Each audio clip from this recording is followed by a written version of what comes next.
Trade mark apply ചെയ്ത് കഴിഞ്ഞ് objection വന്നു അല്ലെങ്കിൽ ഒപ്പോസിഷൻ വന്നു, അടുത്തത് എന്താണ് ചെയ്യേണ്ടത്, അടുത്ത സ്റ്റെപ്പ് എന്താണ്, ഇതൊന്നും നമുക്ക് മനസ്സിലാക്കാം. എന്താണ് ഒബ്ജക്ഷൻ എന്നുള്ളത് ഒരുപാട് വീഡിയോസിലായിട്ട് ഞാൻ എക്സ്പ്ലെയിൻ ചെയ്തിട്ടുണ്ട്. ഒപ്പോസിഷൻ എന്താണെന്നുള്ളത് ഞാൻ എക്സ്പ്ലെയിൻ ചെയ്തിട്ടുണ്ട്. എങ്കിലും ഞാൻ വളരെ ചുരുക്കി പറയാം, ആദ്യമായിട്ട് കാണുന്നവർക്ക് മനസ്സിലാക്കാനായിട്ട്. ഒബ്ജക്ഷൻ എന്ന് വെച്ച് കഴിഞ്ഞാൽ നിങ്ങളുടെ പേര് internally trade mark examiner check ചെയ്ത് മറ്റ് പേരുമായിട്ട് സാമ്യമോ അല്ലാന്നുണ്ടെങ്കിൽ കുറച്ച് സെക്ഷൻ 9 പറഞ്ഞിട്ടുള്ള കുറച്ച് ക്രൈറ്റീരിയസ് ഉണ്ട്, ഇതൊന്നും ഫുൾഫിൽ ചെയ്യുന്നില്ല എന്നുണ്ടെങ്കിൽ നാച്ചുറലി നിങ്ങൾക്ക് ഒരു കാരണം കാണിക്കൽ നോട്ടീസ് അല്ലാന്നുണ്ടെങ്കിൽ ഒരു ഒബ്ജക്ഷൻ നിങ്ങൾക്കിടും. അപ്പം അത് ഒബ്ജക്ഷൻ വന്നുകൊണ്ട് അർത്ഥമാക്കുന്നത് നിങ്ങളുടെ പേര് ഇനി മുതൽ യൂസ് ചെയ്യാൻ കഴിയില്ല എന്നുള്ളതൊന്നും അല്ല. ഓക്കെ, സോ ഒബ്ജക്ഷൻ എന്ന് വെച്ചാൽ അതാണ്. ഇനി ഒപ്പോസിഷൻ എന്ന് വെച്ച് കഴിഞ്ഞാൽ ഈ ട്രേഡ് മാർക്ക് എക്സാമിനർ ഇടുന്നതല്ല, പകരം തേർഡ് പാർട്ടി, മറ്റൊരു വ്യക്തി, മറ്റൊരു അപ്ലിക്കൻ്റ്, മറ്റൊരു ട്രേഡ് മാർക്ക് ഓണർ നിങ്ങൾക്ക് എഗെയിൻസ്റ്റ് ആയിട്ട് ഫയൽ ചെയ്യുന്നതാണ്. എന്ന് വെച്ച് കഴിഞ്ഞാൽ നിങ്ങളുടെ പേരുമായിട്ട് സാമ്യം അവരുടെ പേരിന് ഉണ്ട് എങ്കിൽ, അല്ലെങ്കിൽ അവരുടെ പേരുമായിട്ടൊരു സാമ്യം നിങ്ങളിട്ടിട്ടുള്ള പേരിനുണ്ട് എന്നുണ്ടെങ്കിൽ അവർ എന്ത് ചെയ്യുന്ന ഒരു ഒപ്പോസിഷൻ ഫയൽ ചെയ്യുന്നു. സാധാരണ ഈ ഒബ്ജക്ഷൻസ് വരുന്നത് അതിൻ്റെ ടൈം ഫ്രെയിം നമുക്ക് കൃത്യമായിട്ട് പറയാൻ കഴിയത്തില്ല. ടോട്ടൽ ട്രേഡ് മാർക്കിൻ്റെ process without any objection or opposition അത് 18 മാസമാണ് പറയുന്നത്. പക്ഷേ ഈ ഒബ്ജക്ഷനൊക്കെ ഒപ്പോസിഷനൊക്കെ വരണമെങ്കിൽ സമയം വീണ്ടും നീണ്ടുപോകാം. അപ്പം ഈ ഒബ്ജക്ഷൻ എപ്പോൾ വരുന്നുള്ളത് ചോദിച്ചു കഴിഞ്ഞാൽ കൃത്യമായിട്ട് പറയാൻ അറിയത്തില്ല, കഴിയത്തില്ല എന്നുള്ളതാണ് യാഥാർത്ഥ്യം. കാരണം ചിലപ്പോൾ 4 മാസത്തിൽ വരാറുണ്ട്. ഏതൊരു കേസിൽ എനിക്ക് ഇപ്പോഴും ഓർമ്മയുണ്ട്, ഞാൻ എനിക്കൊന്ന് 1.5-2 വർഷം മുമ്പ് അപ്ലൈ ചെയ്തിട്ടുള്ള ഒരു ട്രേഡ് മാർക്കിന് നമ്മൾ അപ്ലൈ ചെയ്ത് വിത്തിൻ 2 വീക്സ് 2 ആഴ്ചയ്ക്കുള്ളിൽ തന്നെ ഒബ്ജക്ഷൻ വന്നു.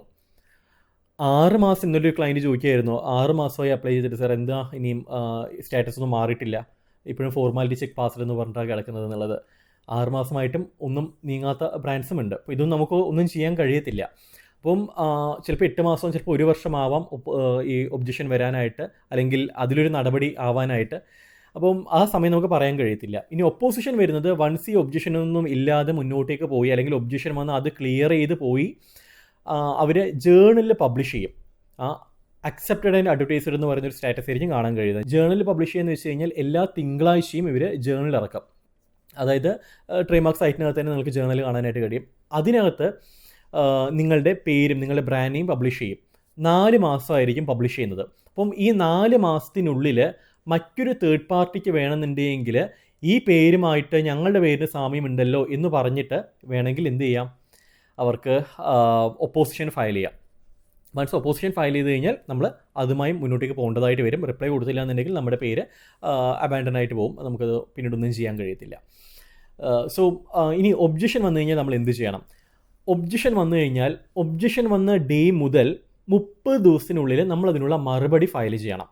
ഓക്കെ, ഒബ്ജക്ഷൻ ഇപ്പം 1/4/2025 വന്നതെന്നുണ്ടെങ്കിൽ 30/4/2025 മുമ്പായിട്ട് നമ്മളിതിനുള്ള മറുപടി ഫയൽ ചെയ്യണം. നമ്മൾ ഡിലേ ആയി കഴിഞ്ഞാൽ സംഭവിക്കുന്നത്, ശരിക്കും നിയമത്തിൽ പറയുന്നത് ആ പേര് പിന്നീട് അബാൻഡൻ ആയിട്ട് പോകുന്നുള്ളതാണ്. പക്ഷേ മിക്കവാറും കേസസിലെല്ലാം അബാൻഡൻ അങ്ങനെ അവർ വിടത്തില്ല.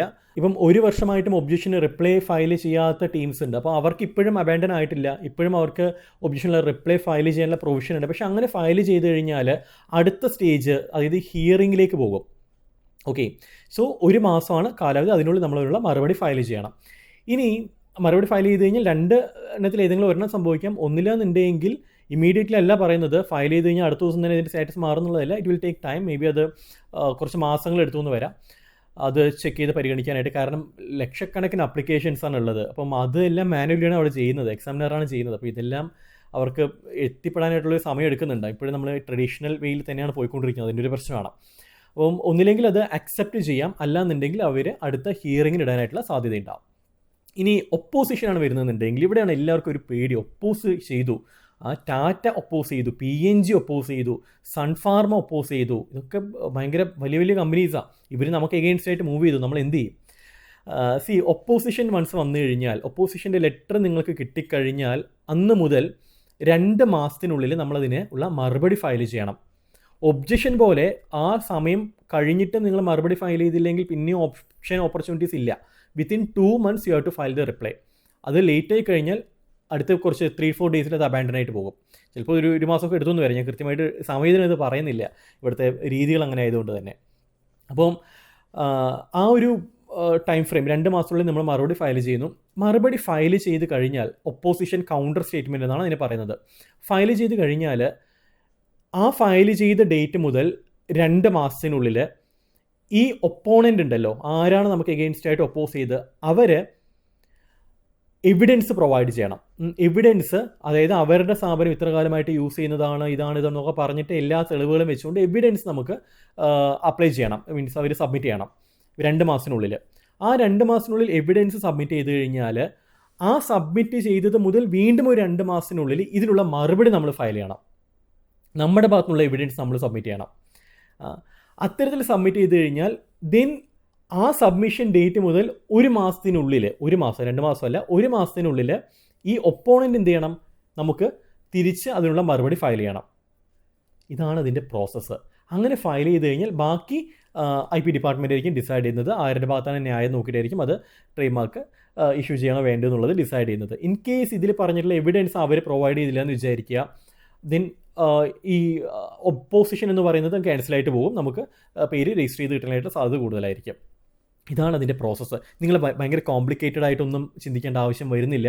കാരണം ഇതൊന്നും നിങ്ങൾ ആലോചിച്ച് തല പോയിക്കേണ്ട ഒരു കാര്യമില്ല. നിങ്ങൾ ട്രേഡ് മാർക്ക് ഏജൻറ്റ്, അതായത് എനിക്കും ഞങ്ങളെപ്പോലുള്ള ആൾക്കാർക്കും ഉള്ളൊരു പണിയാണ്. അപ്പം അത് നിങ്ങൾ വിട്ടേക്ക്. ഇതൊന്നും മനസ്സിലാക്കി, ഇതിൻ്റെ പ്രോസസ്സൊന്നും നിങ്ങൾ മനസ്സിലാക്കേണ്ടത് അനിവാര്യമാണ്. ഇതിനെല്ലാത്തിനും പണച്ചെലവില്ലേ ചോദിച്ചു കഴിഞ്ഞാൽ ഡെഫിനറ്റ്ലി പണച്ചെലവുണ്ട്. കാരണം ഇതിനെല്ലാം മറുപടിയൊക്കെ ഫയൽ ചെയ്യണമെന്നുണ്ടെങ്കിൽ ഡെഫിനറ്റ്ലി അതിൻ്റേതായിട്ടുള്ള എക്സ്പെൻസ് വരുന്നുണ്ടാകും. അപ്പം എപ്പോഴും ഈ റേറ്റ് കുറഞ്ഞ് നിങ്ങൾ ചെയ്യുന്നത്, അതിനോട് ഞാൻ പലപ്പോഴും നല്ല രീതിയിൽ ചെയ്യുന്നവർ ഒരുപക്ഷെ ഉണ്ടാകും, പക്ഷേ എപ്പോഴും പ്രൊഫഷണൽസിനെ ഇത് ഏൽപ്പിക്കുക എന്നുള്ളതാണ്. കാരണം എന്തെങ്കിലും റിപ്ലൈ ഫയൽ ചെയ്യുക എന്നുള്ളതല്ലല്ലോ. നമുക്ക് വളരെ ഡീറ്റെയിൽ ആയിട്ട് ഇതിൻ്റെ നിയമവശങ്ങൾ അറിയുന്ന ഒരു വ്യക്തി ആയിരിക്കണം ഇതിനുള്ള മറുപടി ഫയൽ ചെയ്യേണ്ടത്. കാരണം അവർ തരുന്ന ഓരോ എവിഡൻസിനും നമ്മളിരുന്ന് മറുപടി നമ്മൾ ഉണ്ടാക്കിയെടുക്കേണ്ടതായിട്ട് വരും. അത് എക്സ്പീരിയൻസ് ഇല്ലാത്തൊരു വ്യക്തി ചെയ്ത് കഴിഞ്ഞാൽ നടക്കത്തില്ല. പുതിയൊരു ലോയർ ചെയ്ത് കഴിഞ്ഞാൽ സംഭവം നടന്നൊന്നും വരത്തില്ല. അതിന് എക്സ്പീരിയൻസ്ഡ് ആയിട്ടുള്ള ട്രേഡ് മാർക്ക് നിയമം കൃത്യമായിട്ട് അരച്ച് കലക്കി കുടിച്ചിട്ടുള്ളവർക്കായിരിക്കും അത് നല്ല രീതിയിൽ ചെയ്യാനായിട്ട് കഴിയുന്നത്. റൈറ്റ്. അപ്പം ഇതൊന്ന് പ്രത്യേകിച്ച് ശ്രദ്ധിക്കുക. അപ്പോൾ ഒബ്ജക്ഷൻ വന്നാലും ഓപ്പോസിഷൻ വന്നാലും നിങ്ങൾ പേടിക്കേണ്ട ആവശ്യമൊന്നുമില്ല. അത് നമുക്ക് മുന്നോട്ടേക്ക് പോകാൻ കഴിയുന്നതായിരിക്കും മിക്കവാറും കേസസ് എല്ലാം. ചില കേസസ് കഴിയത്തില്ല. അത് നിങ്ങളുടെ ട്രേഡ് മാർക്ക് ഏജൻറ്റ് കൃത്യമായിട്ട് നിങ്ങൾക്ക് പറഞ്ഞു തരേണ്ടതാണ്. അത് അവരുടെ ഒരു എത്തിക്സിൻ്റെ ഭാഗമാണ്. റൈറ്റ്. നിങ്ങൾക്ക് ട്രേഡ് മാർക്കുമായി ബന്ധപ്പെട്ടുള്ള കൺസൾട്ടേഷനോ അല്ലാന്നുണ്ടെങ്കിൽ സർവീസൊക്കെ വേണമെന്നുണ്ടെങ്കിൽ നമ്മളെ കണക്ട് ചെയ്യാം. മറ്റൊരു വിഷയമായിട്ട് കാണാം. അതേ Siju Rajan signing off. Good bye.